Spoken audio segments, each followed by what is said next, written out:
চট্টগ্রাম ১ মিরসরাই আসনে বিএনপি থেকে মনোনয়ন প্রত্যাশী উপজেলা বিএনপির সাবেক আহ্বায়ক শাহিদুল ইসলাম চৌধুরী কর্তৃক তারেক রহমানের রাষ্ট্র কাঠামোর ৩১ দফার লিফলেট বিতরণ করতে গেলে বাধা প্রদান করার বিষয়ে স্থানীয় প্রিন্ট ও ইলেকট্রনিক মিডিয়ার সাংবাদিকদের কাছে অভিযোগ তুলে ধরেছেন। বিস্তারিত থাকছে চট্টগ্রামের মিরসরাই থেকে এম কাশেমের প্রতিবেদনে। মিরসরাইয়ের ১ নং করের হাতে মিরসরাই উপজেলা বিএনপির সাবেক আহ্বায়ক ও মিরসরাই আসনে বিএনপির মনোনয়ন প্রত্যাশী শাহিদুল ইসলাম চৌধুরীর শান্তিপূর্ণ প্রচারণা ও তারেক রহমানের প্রণীত ৩১ দফা লিফলেট বিতরণে বাধা প্রদান করেন বিএনপি থেকে বহিষ্কৃত নুরুল আমিন চেয়ারম্যানের সমর্থকরা। এ সময় তারা শাহিদুল ইসলাম চৌধুরীর কর্মীদের হুমকি ধমকি, উস্কানিমূলক কটূক্তি ও গাড়িবহরে হামলা করে। বুধবার সকালে করেরহাট বাজারে শাহিদুল ইসলাম চৌধুরীর গণসংযোগে এই হামলার ঘটনা ঘটে। হামলাকালে তাদের চেয়ারম্যান বলে মিছিল দিতে দেখা যায়। এ বিষয়ে শাহিদুল ইসলাম চৌধুরী বলেন, সমগ্র মিরসরাই ব্যাপী পদযাত্রা ও ধানের শীষের পক্ষে গণসংযোগের অংশ হিসেবে বুধবার সকালে করেরহাটে আমার গণসংযোগ কর্মসূচি ছিল।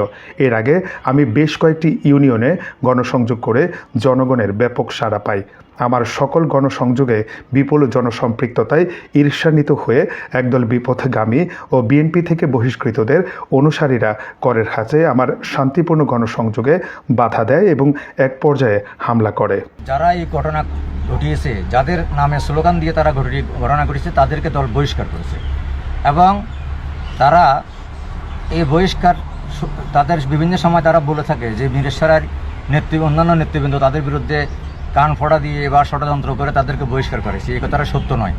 তাদের বিরুদ্ধে দল কর্মকাণ্ডের আলোকে স্বতঃপ্রণোদিত হয়ে 3টা তদন্ত কমিটি করেছে। ওই তদন্ত কমিটির রিপোর্টের ভিত্তিতে দল কঠিন সিদ্ধান্ত নিয়ে তাদেরকে বহিষ্কার করেছে এবং তাদের এই এখনও পর্যন্ত আমরা ভেবেছিলাম যে কুকুরের ল্যাজ, একটা কথা আছে, কুকুরের ল্যাজ সুঙ্গার মধ্যে রাখলে নাকি সোজা হয় না, সেটা তাদের ক্ষেত্রে আবারও প্রযোজ্য হচ্ছে।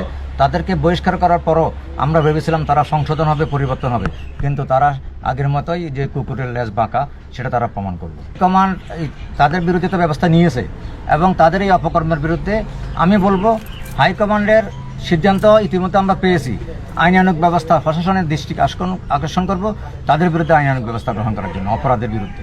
শাহিদুল ইসলাম চৌধুরী আরও বলেন, দলের বিপথগামী নেতাদের বিরুদ্ধে আমরা ইতিমধ্যে দলীয় সিদ্ধান্ত পেয়েছি। দল তাদের অপকর্মের শাস্তিস্বরূপ তাদের বহিষ্কার করেছে। তাদের অপকর্ম এখনও বন্ধ হয়নি। আমরা চাই প্রশাসন দ্রুত কার্যকর ব্যবস্থা নিক তাদের বিরুদ্ধে।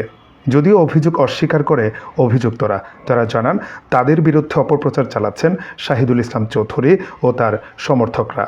প্রসঙ্গত, সমগ্র মিরসরাই ব্যাপী পদযাত্রা ও গণসংযোগ কর্মসূচির অংশ হিসেবে 16 নং শাহেরখালী, 14 নং হাইতকান্দি ইউনিয়ন, 7 নং কাটাছড়া ইউনিয়ন, 11 নং মগাদিয়ায় তারেক রহমানের 31 দফা লিফলেট বিতরণ ও ধানের শীষের পক্ষে গণসংযোগ করেন শাহিদুল ইসলাম চৌধুরী। এরই ধারাবাহিকতায় করেরহাটে গণসংযোগ করেন তিনি। ধাপে ধাপে মিরসরাই আসনের প্রতিটি ইউনিয়নে তিনি গণসংযোগ কর্মসূচি রেখেছেন।